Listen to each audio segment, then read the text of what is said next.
Bismillahirrahmanirrahim. Assalamualaikum warahmatullahi wabarakatuh. Alhamdulillah. Alhamdulillahi rabbil alamin. Wa bihi nasta'in ala umuri dunya waddin. Wa sallallahu wa sallama ala sayyidina Muhammadin khatamil anbiya'i wal mursalin wa ala alihi wa sahbihi ajma'in. Subhanaka la ilma lana illa ma 'allamtana innaka antal alimul hakim wa tub 'alaina innaka antat tawwabur rahim. Nawaina at-ta'alluma wat-ta'lim kama nawahu aslafuna as-salihun. Allahu yudkhilu niyyatina fi niyyatihim wa a'malana fi a'malihim wa maqasidana fi maqasidihim.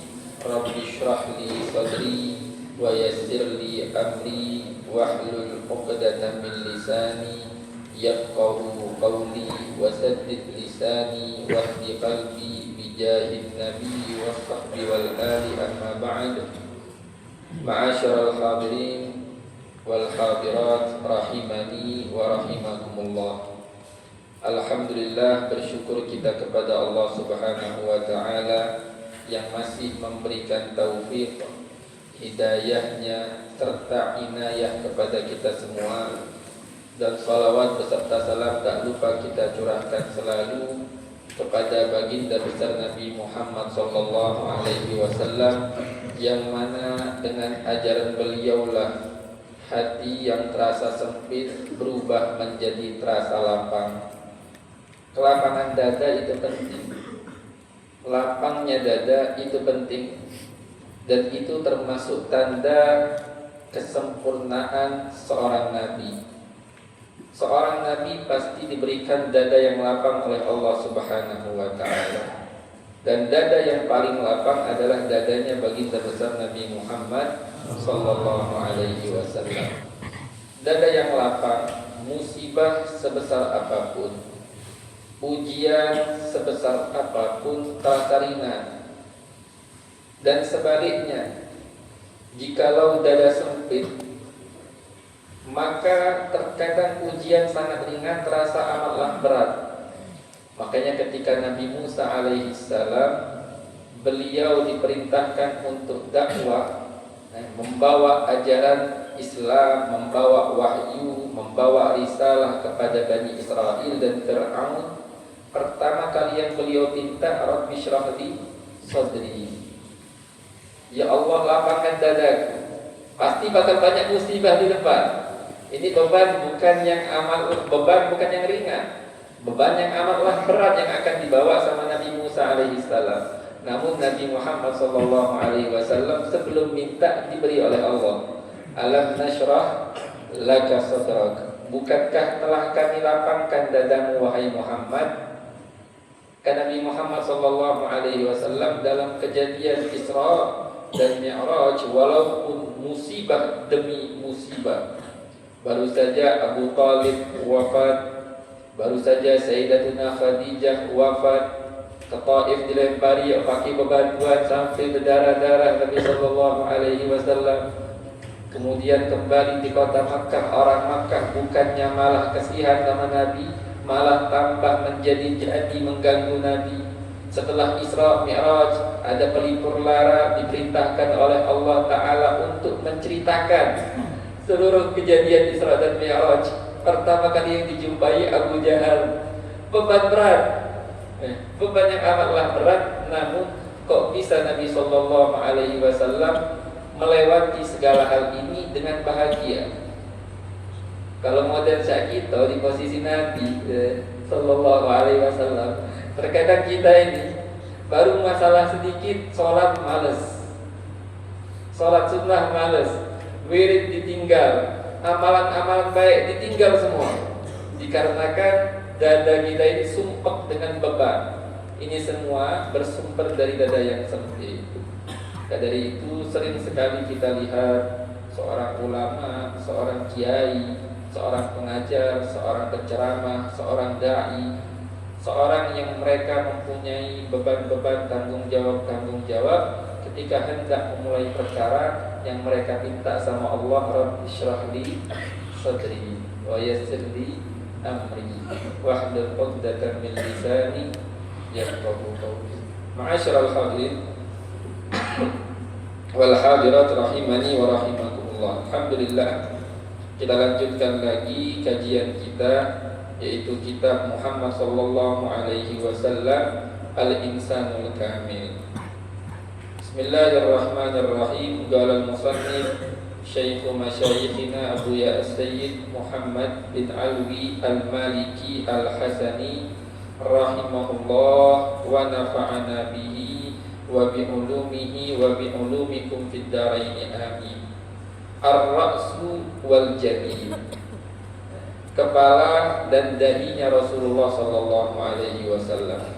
Di pertemuan yang lalu kita sudah membahas bagaimana fisik wajah Nabi sallallahu alaihi wasallam, dan kita juga sudah membahas bagaimana bentuk mata Nabi sallallahu alaihi wasallam.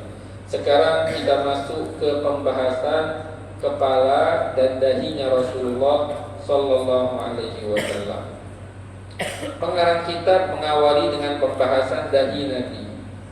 Sebelum kita membaca kitab ini, lebih baik, alangkah baiknya kita sampaikan terlebih dahulu kesimpulannya. Yang pertama, dahinya Nabi sallallahu alaihi wasallam itu lebar dan lapang. Jadi dalam istilah bahasa Arab itu ada 3 istilah, 3 kata yang artinya berbeda-beda tapi posisinya berdekatan. Ada namanya sudhun. Sudhun ini mungkin kalau di Indonesia kan itu adalah pelipis. Kalau bahasa Arabnya itu antara mata ke telinga. Ini namanya sudhun. Di atas itu ada namanya jabin. Jabin, kalau kita Indonesia memanggilnya dahi atau pelipis juga.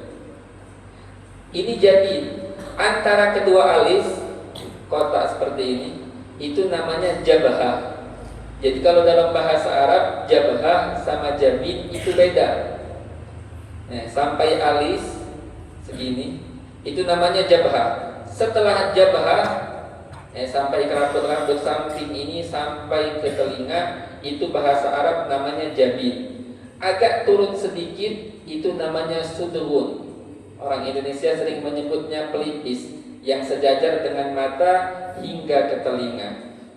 Jadi ada 3 istilah sudhun yang sejajar dengan mata hingga ke telinga. Di atasnya itu namanya jabin, dan bagian tengah antara kedua alis sebelum lengkungan ke bawah, sebelum lengkungan ke bawah, itu bahasa Arabnya jabhah. Bagaimanapun juga intinya dahi Nabi yang bagian depan ataupun bagian samping semuanya lebar dan lapang. Lebar dan lapang. Sallallahu alaihi wa alihi wa sahbihi wasallam.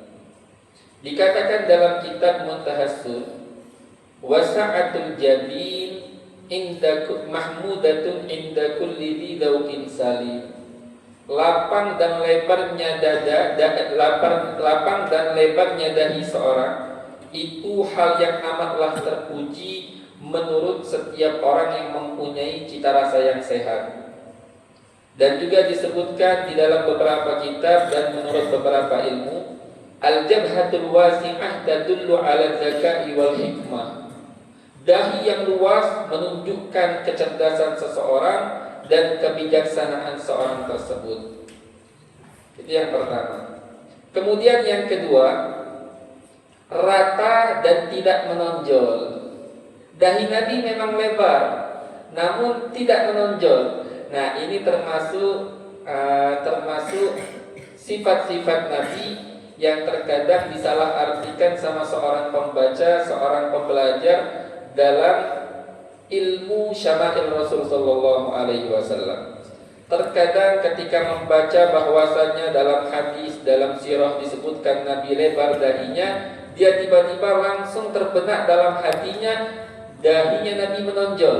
Tidak, dahi Nabi Shallallahu Alaihi Wasallam lebar dan datar, tidak menonjol. Itu yang kedua. Sebagaimana disebutkan dalam riwayat Abi Hurairah radhiyallahu anhu, beliau berkata, "Kana Rasulullah Shallallahu Alaihi Wasallam asilal jabi." Nabi Shallallahu Alaihi Wasallam dahinya itu asil. Apa itu asil? Al asilu huwal mustawi. Asil itu artinya datar. Ini yang kedua. Dahi Nabi rata, tidak menonjol. Kemudian yang ketiga, dahi Nabi itu cerah, putih, bersih dan bercahaya. Sebagaimana yang disifatkan oleh seorang yang bernama Ibnu Abi Khaisamah, ketika beliau menyifati Nabi, beliau berkata, "Kana Rasulullah sallallahu alaihi wasallam ajlal jadi." Rasulullah itu orang yang paling cerah dahinya. Idza tala'a jabinuhu baina sya'ri aw indal laili aw tala'a biwajhihi 'alan nas tara jabinuhu ka'annahu sirajul mutawaqqidu lailan. Jikalau nampak dahi Nabi di antara sela-sela rambut, tergeser rambut Nabi, terlihat dahi Nabi sallallahu alaihi wasallam, atau ketika di malam hari, atau ketika Nabi menghadapkan wajahnya ke seseorang, maka sangat nampak sekali dahi Nabi itu cerah, seakan-akan ada penerang yang berkilau-kilau.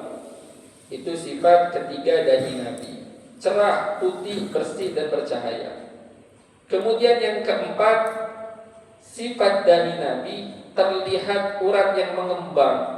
Ketika sallallahu alaihi wasallam sedang marah, ketika melihat kebatilan, atau Rasulullah sallallahu alaihi wasallam sedang marah, itu nampak ada urat yang mengembang di dahi beliau. Sebagaimana yang disebutkan sifat ini di dalam kitab As-Siratul Halabiyah, bainahuma irkun yudirruhul ghadab.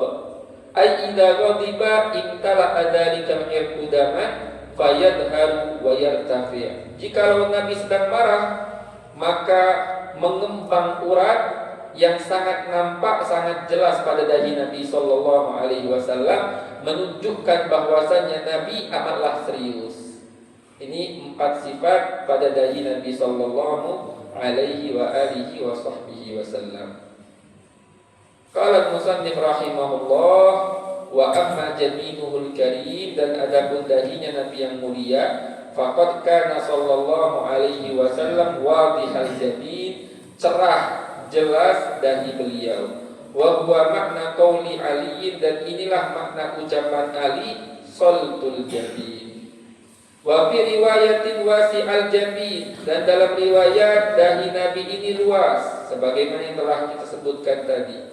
Wa fi riwayatin azimal jabhah wa kulluhu bima'nan wahidin.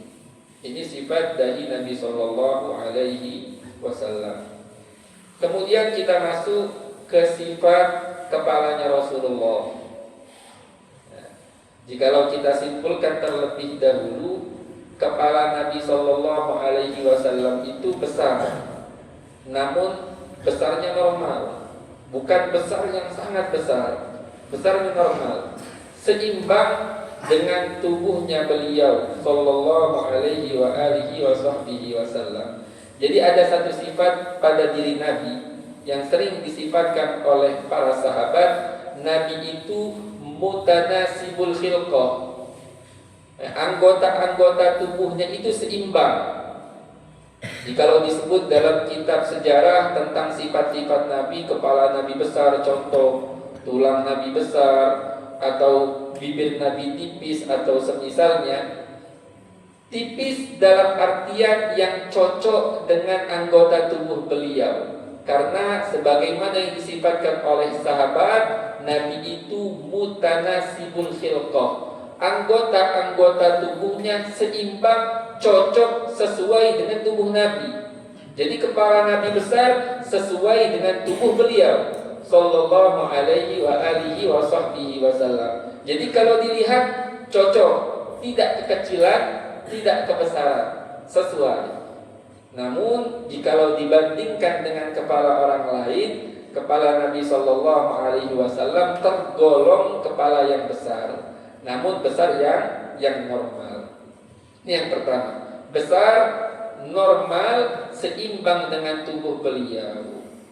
Dikatakan di dalam kitab Muntahassun Syarah Wasailil Usul, wa admur ra'si dalilun ala kamalil quwwat dimaghiyah wa huwa ayatun najabah.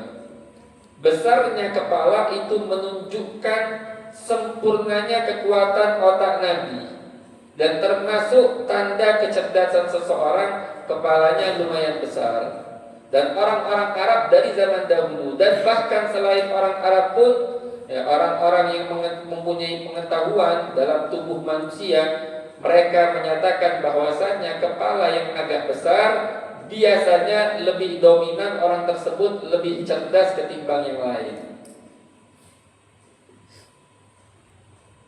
Kemudian kesimpulan yang kedua dari bentuk kepala Nabi Shallallahu Alaihi Wasallam, bentuknya cenderung bulat. Sebagaimana pernah kita sifatkan bagaimana bentuk wajah Nabi.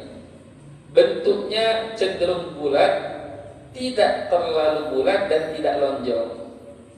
Bukan bulat-bulatnya, tapi cenderung bulat. Itulah sifat kepala baginda besar Nabi Muhammad Sallallahu Alaihi Wasallam. Wa kana sallallahu alaihi wasallam azimal hamah, besar kepala beliau. Wa huwa makna qauli aliyin dhakhmar ra's. Biasanya kalau orang mempunyai kepala agak besar dan tubuh yang besar, gagah, itu memiliki wibawa yang amatlah tinggi. Kemudian pengarang kitab menyifati bagaimana bentuk alis Nabi. Sebelum kita memulai, kita simpulkan terlebih dahulu alisnya Nabi Shallallahu Alaihi Wasallam. Yang pertama panjang, tidak pendek, panjang, tidak pendek. Ada sebagian orang alisnya pendek, Nabi agak panjang. Kemudian yang kedua, alisnya tidak lebar, panjang namun tidak lebar, tipis. Alis Nabi Shallallahu Alaihi Wasallam tidak lebar.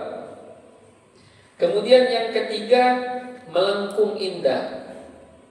Kalau disifatkan dalam kitab Maulid Dibai yang sering kita baca kadang-kadang, alifiyul anfi, mimiyul fami, nuniyul hajib, seperti huruf nun alisnya Nabi Shallallahu Alaihi Wasallam, melengkung indah. Kemudian yang keempat, tipis memang, tidak lebar, namun bulunya lebat. Bulu alis Nabi Shallallahu Alaihi Wasallam lebat. Kemudian yang kelima, kedua alis Nabi Shallallahu Alaihi Wasallam itu menurut pendapat mu'tamad tidak bersambung. Itu pendapat mu'tamad. Kebanyakan sahabat menyifati Nabi seperti itu. Namun ada satu sahabat wanita yang menyifati berbeda, yang bernama Ummu Ma'bad. Ummu Ma'bad ini seorang wanita sahabat yang berjumpa dengan Nabi ketika Nabi Shallallahu Alaihi Wasallam hijrah dari kota Makkah bersama Sayyidina Abu Bakar As-Siddiq hendak ke kota Madinah. Di pertengahan jalan Nabi dan Sayyidina Abu Bakar kehausan dan kelaparan, berpapasan dengan orang yang terkenal dermawan, yaitu Abu Ma'bad dan Ummu Ma'bad.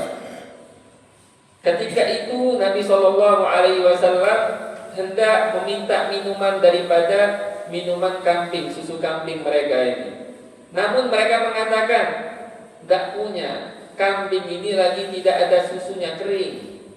Namun Nabi Shallallahu Alaihi Wasallam pun membaca Bismillah seraya memeras kantung tersebut dan keluarlah air susu dan diberikan untuk Ummu Ma'bad juga Sayyidina Abu Bakar As-Siddiq, dan Nabi bahkan menyuruh simpan sebagian untuk Abu Ma'bad jikalau pulang nanti untuk dia minum.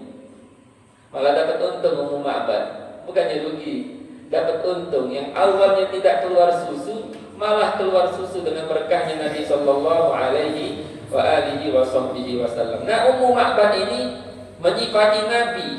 Yang disebut sifat yang panjang, sangat panjang, dijelaskan oleh Ummu Ma'bad. Di antara sifat yang disebut oleh Ummu Ma'bad tentang alis Nabi, beliau mengatakan aqran, alis Nabi bersambung.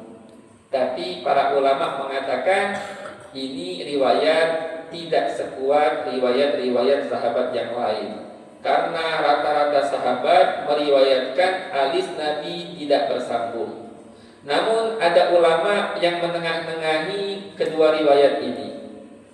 Mungkin bisa digabung seperti ini. Alis Nabi, kalau kita lihat dari jarak yang tidak terlalu dekat, itu tidak nyambung.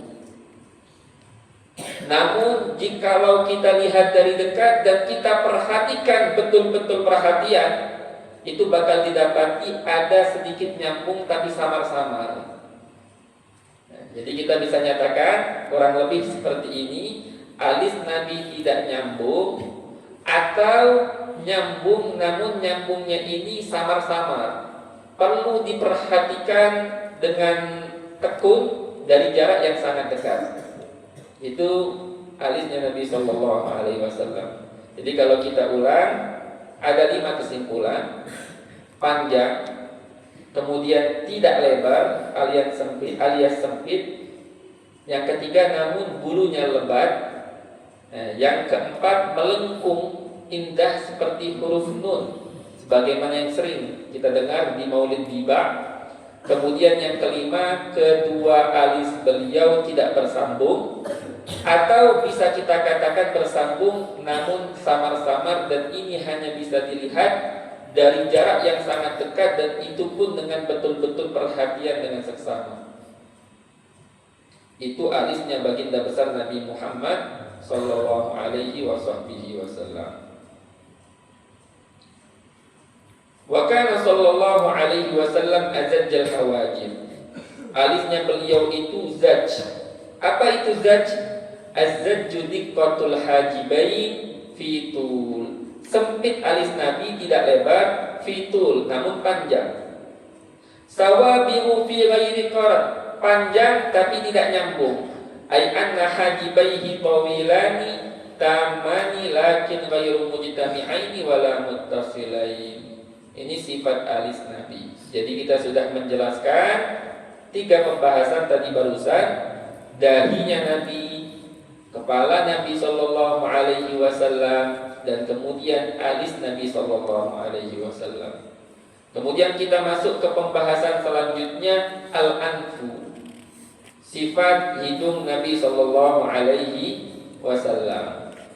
Jikalau kita mau simpulkan, kesimpulannya hidung Nabi ini ada 6 kesimpulan sifatnya. Pertama, hidung Nabi ini mancung, panjang mancung.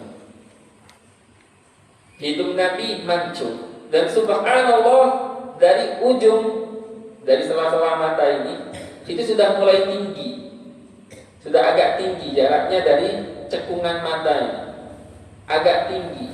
Dan itu sangatlah indah. Kemudian panjang hidung Nabi SAW, jadi mancung.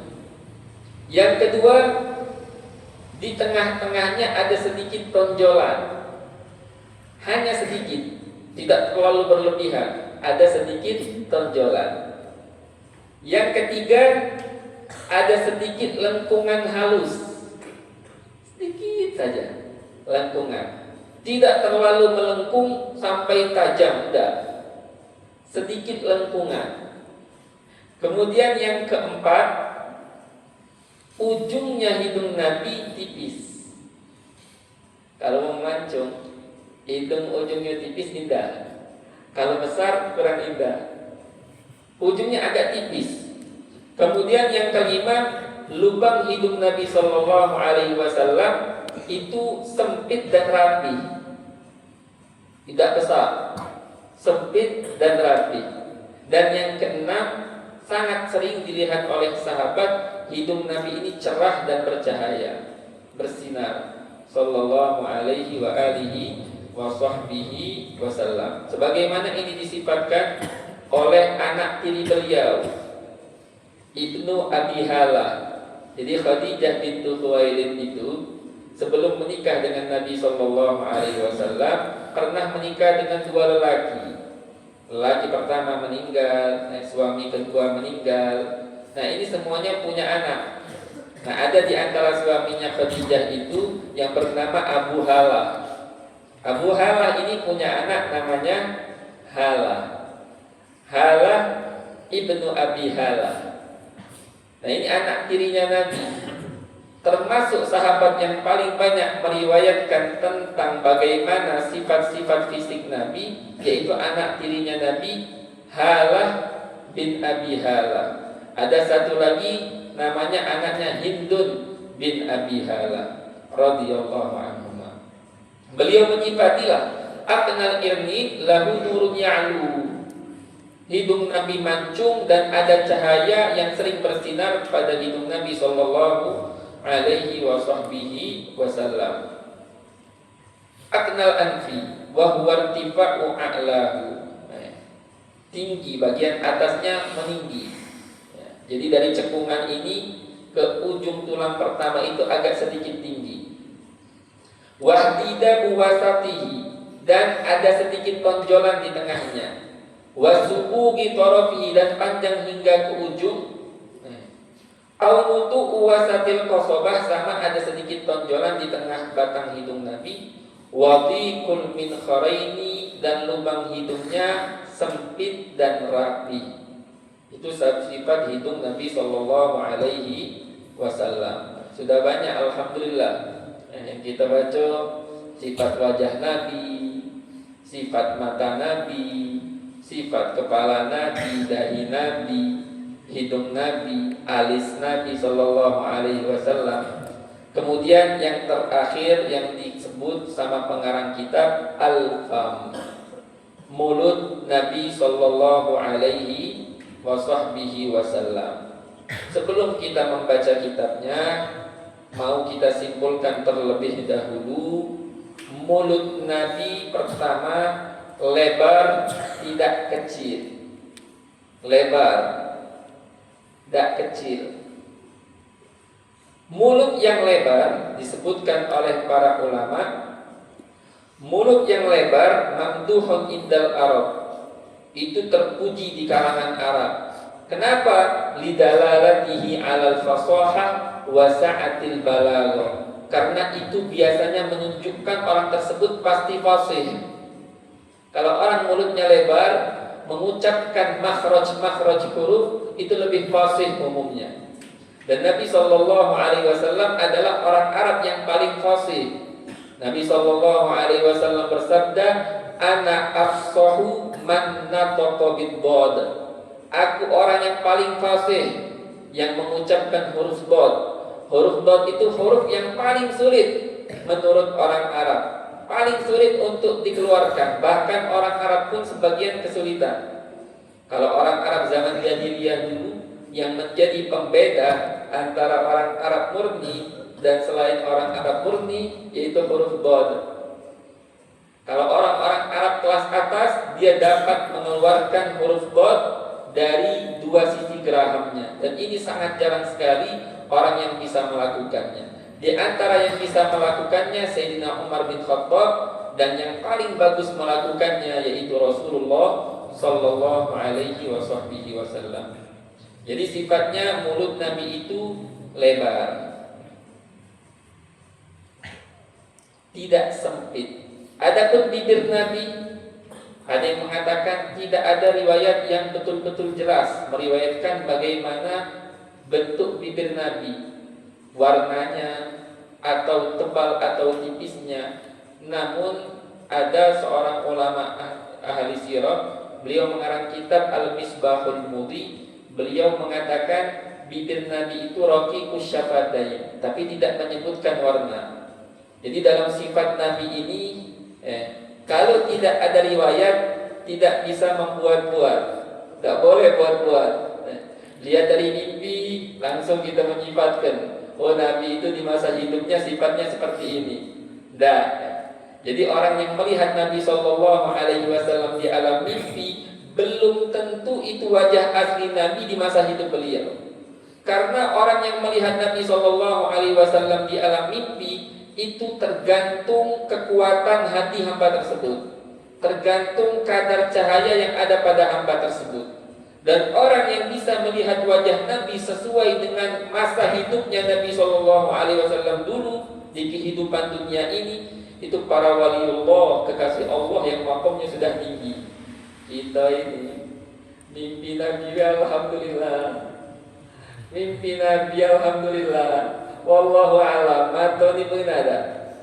Mata ini pernah atau tidak melihat wajah Nabi Shallallahu Alaihi Wasallam? Apalagi tak naik kelas, melihat Nabi sesuai dengan wajah Nabi di masa hidup beliau ketika di tengah-tengah para sahabat. Itu makom yang lebih tinggi lagi dibutuhkan, cahaya yang lebih kuat lagi dibutuhkan. Jadi untuk bibir Nabi ada satu kitab Al-Misbahul Mudi menyebutkan bahwasanya sifat bibir Nabi itu tipis, tidak tebal, namun bukan tipis yang sekiranya tidak cocok, tidak serasi dengan wajah Nabi yang agak bulat atau kepala Nabi yang besar. Bukan tipis-tipis banget, tipis yang serasi sesuai dengan wajah Nabi Sallallahu Alaihi Wasallam.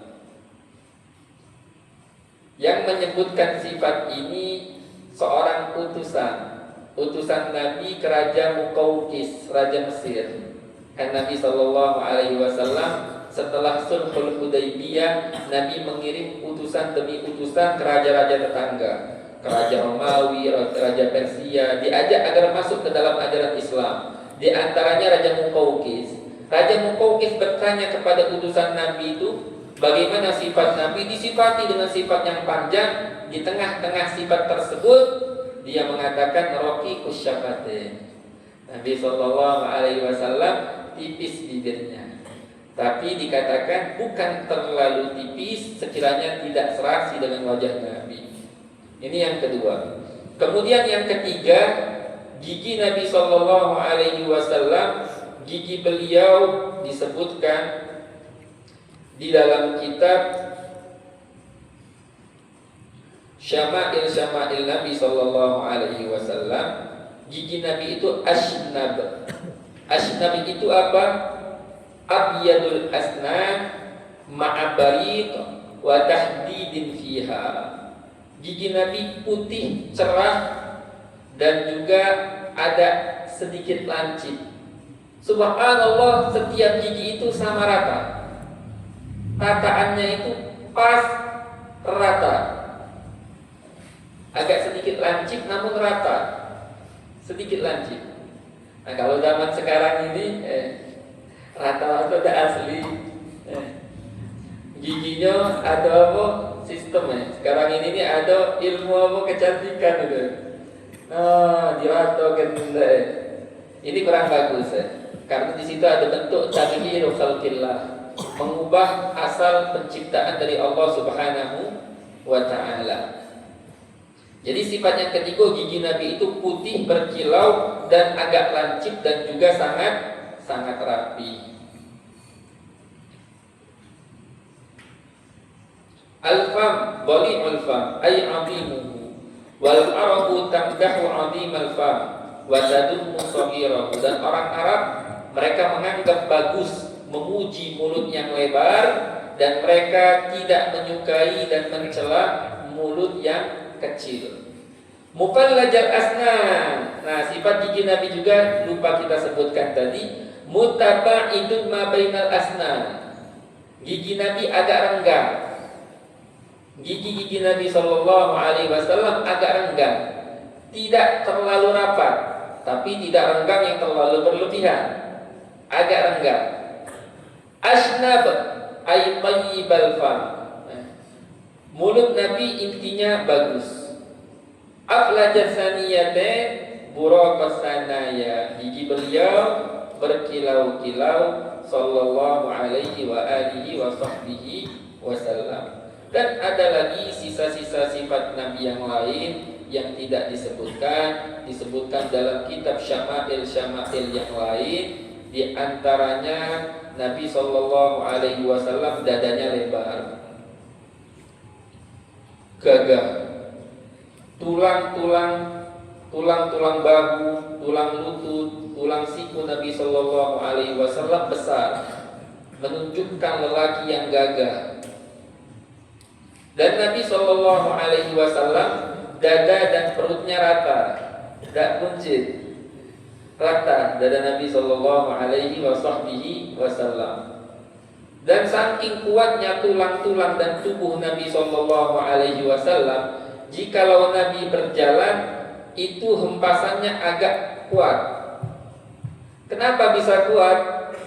Karena tubuh Nabi menunjukkan bahwasanya itu tubuh yang kuat. Orang Arab dari zaman dahulu menunjukkan laki-laki itu perkasa atau tidak jikalau dia jalan tanpa memaksakan diri, terasa hentakannya itu menunjukkan bahwasanya orang tersebut kuat, istimewa.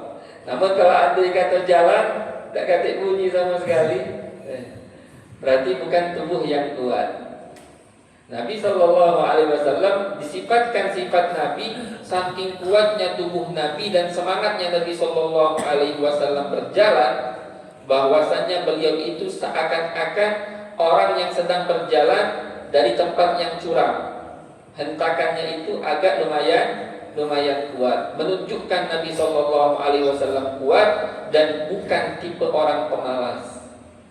Dan di antara sifat Nabi Shallallahu Alaihi Wasallam yang lain, Nabi itu tidak terlalu pendek dan tidak tinggi, tidak terlalu tinggi dan tidak terlalu pendek. Namun ini termasuk keistimewaan Nabi. Jikalau Nabi diapit sama orang yang tinggi, ada orang datang yang lebih tinggi dari Nabi, harusnya pasti Nabi Shallallahu Alaihi Wasallam mengalahkan tingginya tubuh orang tersebut. Allah berikan keistimewaan seperti itu. Bahkan jikalau lagi duduk di majelis bersama para sahabat-sahabatnya, tubuh yang paling tinggi tubuhnya baginda besar Nabi Muhammad Sallallahu Alaihi Wasallam. Dan ini termasuk keistimewaan, kekhususan yang ada pada diri Nabi. Bahkan hal ini dinyatakan diwarisi oleh para auliaullah sebagian. Sebagian para waliullah itu ada yang tubuh mereka tidak terlalu tinggi. Namun jikalau di majelis ta'lim sebagian mendapatkan sir ini, subhanallah, tubuh mereka kalau lagi duduk menjadi seakan-akan yang paling tinggi. Walaupun ada orang lain yang memaksakan ingin lebih tinggi dari beliau, tetap sebagian orang soleh. Jadi ada kaidah dalam ilmu tauhid, ma jaza an yakuna mu'jizatan li nabi, jaza an yakuna karamatan liwali. Segala hal yang bisa berlaku sebagai mukjizat untuk seorang nabi bisa berlaku juga berstatus keramat untuk seorang wali. Dan subhanallah, banyak sekali keramat-keramat umat Nabi Sallallahu Alaihi Wasallam yang bahkan sama persis dengan apa yang pernah terjadi dengan para nabi sebelum Nabi Sallallahu Alaihi Wasallam. Jadi intinya tubuh Nabi itu dikarenakan saking indahnya, dari ujung kepala sampai ujung kaki semuanya terpuji, sampai Sayyidina Hasan bin Thabit kehabisan kata-kata. Beliau hanya bisa mengeluarkan 2 syair. Saking serasinya tubuh Nabi, tempat yang paling bagusnya besar itu besar, tempat yang sekiranya bagusnya tipis di situ tipis, tempat yang sekiranya bagusnya tebal di situ tebal. Seakan-akan kata Sayyidina Hasan bin Thabit, Nabi memilih, menciptakan diri sendiri seakan-akan. Sampai-sampai Hasan bin Thabit mengucapkan 2 syair yang amatlah terkenal, wa ajmalu minka lam tarakattu ainun, wa ajmalu minka lam talidin nisa'u, khuliqta mubarra'an min kulli aibin, ka'annaka qad khuliqta kama tasha. Wa ajmalu minka, hal yang lebih indah ketimbang dirimu tidak pernah terlihat oleh mata manapun. Wa akmalu minka lam talidin nisa'u, dan hal yang lebih sempurna ketimbang dirimu tidak akan pernah dilahirkan oleh wanita manapun. Khuliqta mubarra'an min kulli aibin. Engkau tercipta bebas dari segala kekurangan, dari segala cacat. Ka'annaka qad khuliqta kama tasya'u. Sungguh seakan-akan engkau telah diciptakan sesuai kemauanmu, wahai Rasulullah. Sayyidina Hasan bin Thabit memuji Rasulullah karena takjub melihat fisik Nabi Sallallahu Alaihi Wasallam yang amatlah sempurna. Jadi kita rangkum seluruh penjelasan yang kemarin. Kita baca cepat saja bagaimana wajah Nabi Sallallahu Alaihi Wasallam.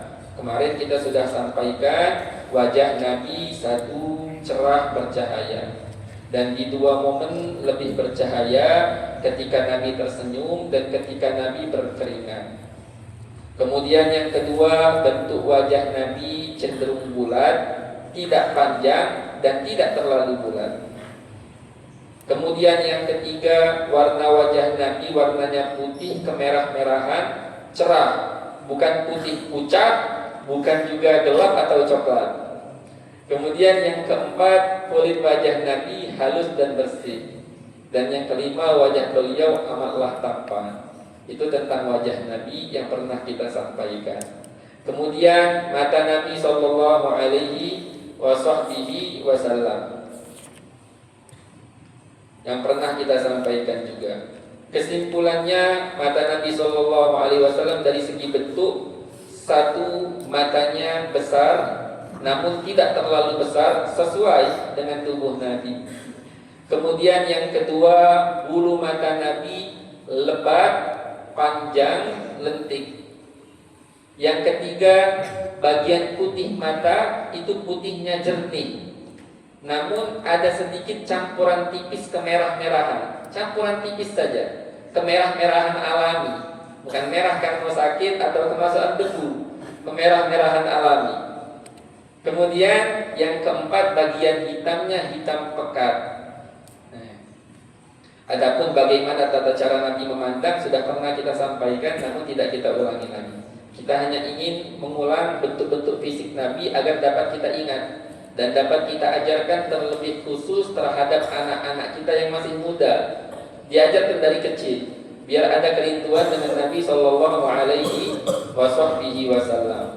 Kemudian kita juga membahas hari ini kepala Nabi. Kesimpulannya, kepala Nabi besar normal, bukan besar yang terlalu berlebihan, sesuai dengan tubuh Nabi, seimbang dengan tubuh Nabi.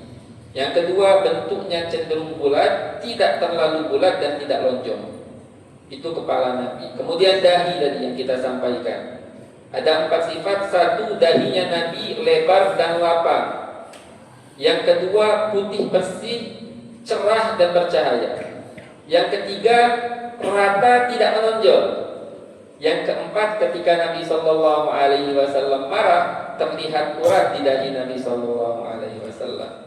Dan kemudian alis, tadi yang kita sampaikan. Kesimpulannya, alis Nabi panjang, tidak lebar, alias sempit, melengkung seperti huruf nun, lebat bulu alis Nabi.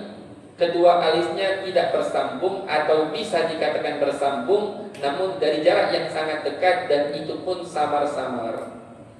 Kemudian hidung Nabi, satu, hidung Nabi mancung panjang, di bagian permukaan awalnya agak sedikit tinggi, dari cekungan mata ke bagian atasnya itu agak sedikit tinggi.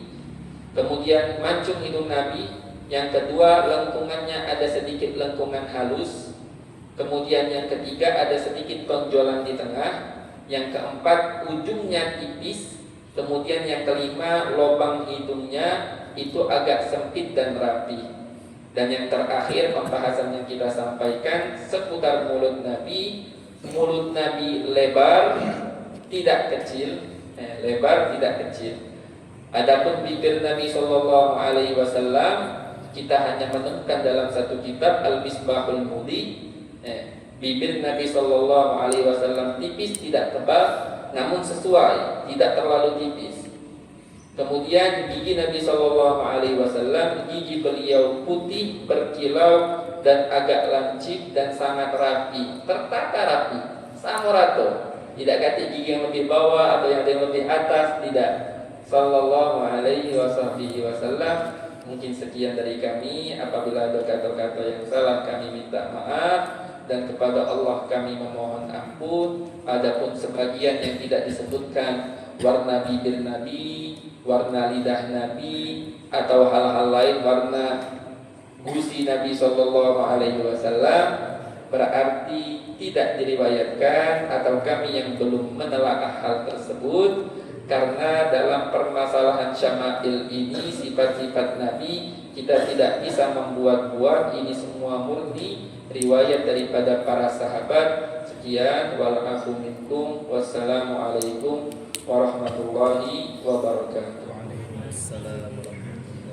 Bismillahirrahmanirrahim. Alhamdulillahi rabbil alamin. Allahumma salli wa sallim ala sayyidina Muhammadin wa ala ali sayyidina Muhammad. Ya Rabbana i'tarafna bi annana qatarafna wa annana asrafna ala laqad ashrafna fatub alaina tauba taghsil li kulli hawba واستر لنا العورات وآمن الروعات واغفر لوالدينا ربي ومولودينا والأهل والإخوان وسائر الخلان وكل ذي محبة أو جيرة أو صحبة والمسلمين أجمعين ربي أسمع فضلا وجودا منا لا باكتساب